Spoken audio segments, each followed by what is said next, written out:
Les opposants à la réforme des retraites se retrouvent demain dans la rue, 10e journée de mobilisation intersyndicale. La dernière journée de manifestation, c'était jeudi dernier.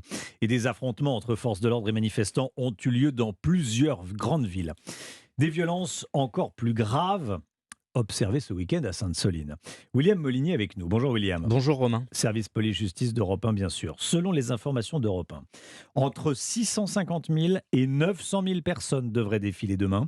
Et les autorités s'attendent à de nouveaux débordements dans ce contexte social explosif. Ouais, nouvelle journée à haut risque pour la place Beauvau. Dans une note qu'Europe 1 s'est procurée, le renseignement territorial alerte ce matin sur la mobilisation de la jeunesse. Les jeunes sont entrés dans le mouvement jeudi dernier. Ils étaient au nombre de 30 000, mais leur participation pourrait doubler demain, voire tripler.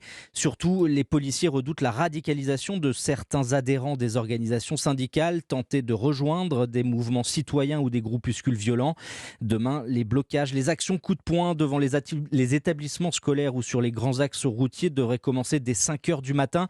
En soirée, des incidents graves sont anticipés dans une cinquantaine de villes, notamment là où l'ultra-gauche est particulièrement bien implantée.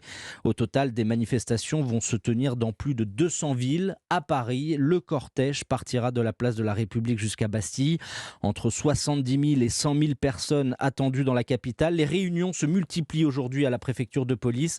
Le dispositif sera ajusté jusqu'à tard dans la nuit. Dispositif qualifié de costaud et très solide selon une source policière, avec plus de 5000 forces de l'ordre déployées aux abords du cortège. Merci beaucoup William Molinier, spécialiste des questions de police et de justice à la rédaction d'Europe 1.